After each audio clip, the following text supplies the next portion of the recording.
કાશ્મીરમાં જ્યાં આતંકવાદી હુમલો થયો છે એ એક્ઝેક્ટ જગ્યા કઈ? આમ તો જમ્મુ અને કાશ્મીર છે, પણ કાશ્મીરને અલગ ભાગ માનવામાં આવે છે. કાશ્મીરમાં 10 જિલ્લાઓ છે અને તેમાંનો એક જિલ્લો એટલે અનંતનાગ.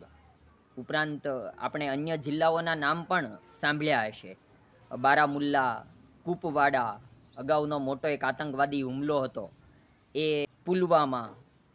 એટલે આ રીતના જિલ્લાઓમાં આ વાત છે એ અનંતનાગ જિલ્લાની છે.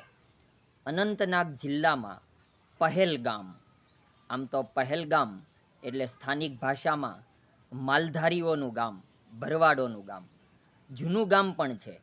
અને એ જ્યાં અહીંયા અત્યારે હુમલાની ઘટના છે એ બૈસરણ વેલી, એ બૈસરણ વેલીથી નજીકમાં જૂનું પહેલગામ પણ છે. એ ઓલ્ડ વિલેજ પણ મુલાકાત લેવા જેવું ગામ છે. અહીંયા પ્રવાસીઓ સતત તેમની અવરજવર રહે છે અને ફરવાલાયક સ્થળ છે. તો અનંતનાગ જિલ્લાનું પહેલગામ અને પહેલગામથી આ 5 કિલોમીટરના અંતરે મિની સ્વિટ્ઝરલેન્ડ તરીકેની ઓળખ છે એ બૈસરણ વેલી, બૈસરણ ઘાટી આવેલી છે. અને એ વિસ્તારમાં આતંકવાદી હુમલો થયેલો છે. જેવી રીતે કુલુ મનાલી જવાનું થાય તો હિમાચલ પ્રદેશમાં સોલંગ વેલી, સોલંગ નાલા એ વિસ્તાર જાણીતો છે. કુલુ જિલ્લાનું મનાલી ગામ અને મનાલીથી નજીકમાં સોલંગ વેલી છે. એવી જ રીતે અનંતનાગ જિલ્લામાં આ પહેલગામથી નજીક 5 કિલોમીટરના અંતરે બૈસરણ વેલી છે. બૈસરણ વેલી તેના જે પાઇન વૃક્ષો છે એના જંગલના કારણે સુશોભિત છે અને ઊંચાઈ ઉપર બરફનો નજારો જોવા જેવો છે. અહીંયા હોર્સ રાઇડિંગ થાય છે, ઝીપ લાઇનિંગ થાય છે. આ બધા આકર્ષણો પ્રવાસીઓને સતત અહીંયા આવવા માટે આકર્ષે છે.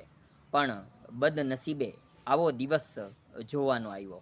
પ્રવાસીઓ ઘણા બધા આનંદ પ્રમોદ સાથે પ્રવાસની મજા માણી રહ્યા હતા ને આ ઘટના બનેલી છે. આમ તો નજીકમાં તુલિયન વેલી, આમ તો તુલિયન લેક, ત્યાંનો પણ એક રૂટ અલગથી થાય છે ને લોકો ફરવા માટે ત્યાં પણ જાય છે. અને બૈસરણ વેલીમાં જે ખાસ આકર્ષણ છે એ ત્યાંના ગ્રીન મીડો, તેના કારણે પ્રવાસીઓ વધુ આકર્ષાય છે અને ફોટોગ્રાફી માટે ખાસ તો બૈસરણ વેલી તે જાણીતી છે અને મિની સ્વિટ્ઝરલેન્ડ કહેવાય છે. ખાસ તેનો સમયગાળો ફરવા માટેનો આદર્શ જાન્યુઆરી, ફેબ્રુઆરી અને માર્ચ મહિનો માનવામાં આવે છે.